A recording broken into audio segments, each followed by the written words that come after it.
ಕಾಲೇಜಾಗ ಗುದ್ದು ಬಿದ್ದೈತ್ರಿ. ಅವರು ಒಂದು ವರ್ಷ ಆಯ್ತು. ಅದು ಏನು ಮುಚ್ಚಿಲ್ಲ ಏನಿಲ್ಲ. ಹಂಗೆ ಅದು ಈಗ ನೀರು ಬಂದಾದ್ಮೇಲೆ ಮಾಡ್ತೀವಿ ಅಂತಾರೆ.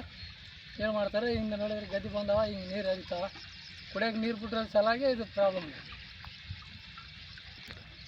ಈಗ ಆಗಿಲ್ರಿ, ಇದೇ ವರ್ಷ ಆಗಿದ್ದು. ಹಿಂಗೆ ಇದು ಈ ವರ್ಷ ಆಗಿದ್ದಕ್ಕೆ ಅದು ಮತ್ತು ಈಗ ನೀರು ಅದ, ಅವ್ರಿಗೂ ಏನು ಮಾಡೋಕ್ಕೆ ಬರೋಲ್ಲ. ನೀರು ಬಂದಾದ್ಮೇಲೆ ಮಾಡ್ತೀವಿ ಅಂತಾರೆ. ಮತ್ತು ಬಂದಾದ್ಮೇಲೆ ನೋಡ್ಬೇಕು. ಈಗ ಕುಡಿಯೋಕೆ ನೀರು ಬಿಟ್ಟಾರಲ್ಲ, ಮತ್ತು ನೀರು ದಬಾಸಿ ಬರೋದು ಭಾಳ ಐತೆ ರೀ. ಇನ್ನೂ ಒಂದು ಸ್ವಲ್ಪಕ್ಕಿನ್ನೂ ದಬಾಸಿ ಬಿಟ್ರೆ ದಮ್ಮ ಅಂತ ಈಗ ಕಾಲೇ ಹೊಡಿತೈತಾ? ಮಾಮೂಲು ಎಲ್ಲ ಹೊಡಿತದೆ. ಇನ್ನೊಂದು ಹಂಗೆ ಬಿಟ್ಬಿಟ್ರೆ ಇನ್ನೊಂದು 2 ಫೂಟ್ 3 ಫೂಟ್ ಬಿಟ್ರೆ ಅದ್ರ ಒಳಗೆ ಬೊಕ್ಕಿ ಬಿದ್ದದ. ಅದು ಏನಿಲ್ಲ, ಅದು ನೀರು ಹೋಗಿ ಹಾಂ ಕಾಲೇ ಹೊಡಿತೈತಂತರ? ಆರಾಮ್ ಹೊಡಿತೈತೆ ಸರ್. ಎಲ್ಲಿ ಬರ್ತೈತಿ ಇದು ಕಾಲೇ? ಇದು ಇಮಾಮ್ ಸಾಬ್ ಗದ್ದೆ ಐತ್ರಿ ಅಲ್ಲಿ. ಆ ಇಮಾಮ್ ಸಾಬ್ನವ್ರ ಗದ್ದೆ ಆಗ್ಲಿಂದ ಹಿಂಗೆ ಗುದ್ದ ಐತಿ, ದೊಡ್ಡ 2 ಗುದ್ದ ಅದ. ಆ ಗುದ್ದ ಆಗ್ಲಿಂದ ಬರ್ತದೆ ಸರ್. ಯಾವ ಊರು ಇದು? ಬಸಾಪುರ. ನಿಮ್ಮ ಹೆಸರು? ನನ್ನ ಹೆಸರು ನಬಿ ಅಂತ.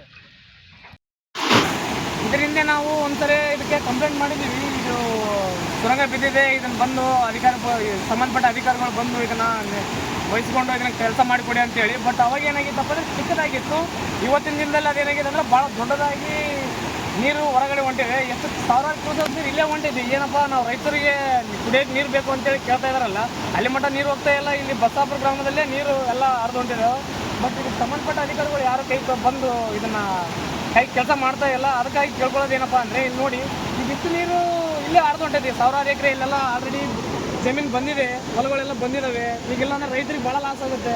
ನಾವು ಇದು ಹಿಂದೆ ಪಟ್ಟದಾಗ ಹೇಳಿದ್ವಿ, ಯಾವಾಗ ಅಗಿ ಹಚ್ಚಿದಾಗ ಹೇಳಿದ್ವಿ, ಅಗಿ ಹಚ್ಚಿದಾಗ ಹಿಂಗೆ ಆಗಿದ್ದೆ ಅಂತೇಳಿ. ಬಟ್ ಅಗಿ ಈಗ ಹಚ್ಚಿ ಭತ್ತ ಬಂದಿದೆ. ಬಟ್ ಆದ್ರೂ ಅಧಿಕಾರಿಗಳು ಇದನ್ನು ಬಂದು ಯಾರೂ ಮಾಡ್ತಾ ಇಲ್ಲ. ಭಾಳ ನಿರ್ಲಕ್ಷ್ಯ ವಹಿಸಿದ್ದಾರೆ ಅಧಿಕಾರಿಗಳಿಗೆ ಅಂತ ಹೇಳ್ತಾ ಇದ್ದೀನಿ. ಬಟ್ ಇದಕ್ಕೆ ಸಂಬಂಧಪಟ್ಟ ಅಧಿಕಾರಿಗಳು ಬಂದು ಇದನ್ನು ತಕ್ಷಣ ಮಾಡಿಕೊಡ್ಬೇಕಂತ ತಮ್ಮಲ್ಲಿ ಕೇಳ್ಕೊಳ್ತಾ ಇದ್ದೀನಿ.